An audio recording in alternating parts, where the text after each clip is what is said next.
මේ දවස්වල ශ්‍රී ලංකා ක්‍රිකට් ගැන කතා කරනකොට අපි ඉන්නේ ටිකක් සංකීර්ණ තැනක.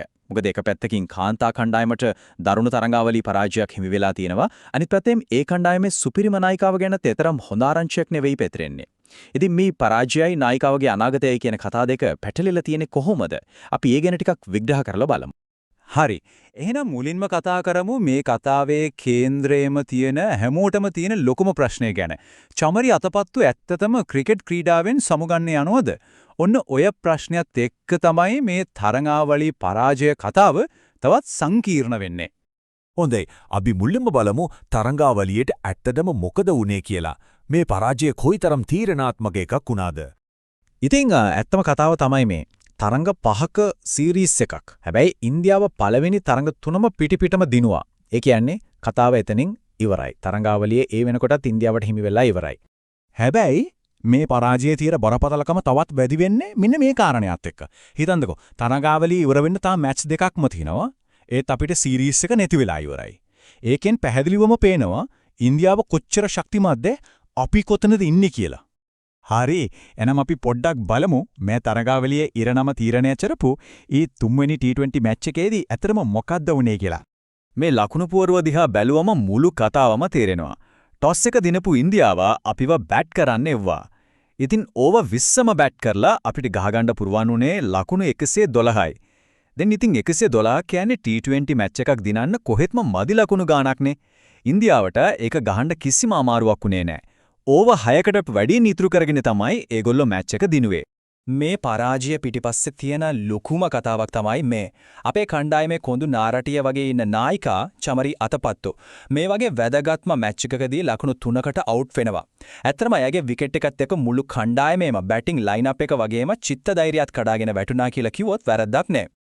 හොඳයි. ඔන්න ඔහොමයි තරඟාවලියේ පරාජය වුනේ. දැන් අපි යමු වෙමු මේ කතාවේ අනිත් පැත්තට. ඒ කියන්නේ නායිකාවගේ අනාගතය ගැන පැතිරෙන ආරංචිවලට. මෙතනදී අපි තේරුම් ගන්න ඕන වැදගත්ම දේ තමයි මේක. චමරි රිටයර් වෙනවා කියන කතාව එන්නේ තහවුරු නොකළ ආරංචි මාර්ග වලින්. සරලවම කිව්වොත් මේක තවම ඔෆිෂල් නිවුස් එකක් නෙවෙයි. නිකම්ම කටකතාවක්. හැබැයි ඉතින් මේ වගේ කටකතාවක් වුණත් පැතිරෙන එක කණ්ඩායමකට ලොකු බලපෑමක් වෙන්න පුළුවන්. ඒ වගේම මේ කටකතාවල හැටියට කියවෙන්නේ ඇය සමුගන්න ඉඩ තියෙන්නේ ළඟ එන T20 World Cup එකෙන් පස්සේ කියලයි. හැබැයි ඇයි මේ පරාජය ප්‍රේක්ෂකයන්ට මේ තරම්ම දරුණුවට දැනෙන්නේ? මේක නිකම්ම තවත් එක පරාජයක් විතරක් නෙවෙයි. ඒකට ලොකු හේතුවක් තියෙනවා. මෙන්න මේ කියමනෙන් මුළු තට්ටියම හරි ලස්සනට පැහැදිලි වෙනවා. ඒ කියන්නේ අපේ පිරිමි ටීම් එක දිගින් දිගටම පරදිනකොට රටේ ක්‍රිකට් ලෝලීන්ට සතුටු වෙන්න ඉතුරු වෙලා තිබුණෝ එකම එක දේ තමයි අපේ කාන්තා කණ්ඩායමේ ජයග්‍රහණය. මේක බලන්නකෝ.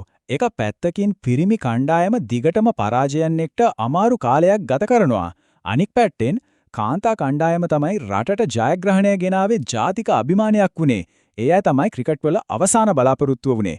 ඉතින් මුළු රටක්ම බලාගෙන හිටපු ඒ අන්තිම බලාපොරොත්තුවත් මේ විදිහට නැති වෙලා යනකොට ඒක ප්‍රේක්ෂකයන්ට දරාගන්න බැරි තරම් ලොකු කලකිරීමක් වෙනවා. හොඳයි. එහෙනම් අපි දැන් මේ කතාවේ ඇල්ල කොටස් ටික එකතු කරලා බලමු. තරඟාවලි පරාජය, නායිකාවගේ අනාගතය ගැන ප්‍රශ්න, ප්‍රේක්ෂකයන්ගේ බලාපොරොත්තු මේ ඔක්කොම එක ඉස්සරහට මොකද වෙන්නේ? බලන්න මේ කාරණා ඔක්කොම එකට පැටලිලා තියෙන විදිය. එකක් තරඟ 3ට බිඳුවක දරුණු පරාජයක්. 2 ඒකත් එක්කම නායිකාවගේ දුර්වල ක්‍රීඩා විලාසිය. 3 ඇයගේ සමුගැනීම ගැන පැතිරෙන කටකතා.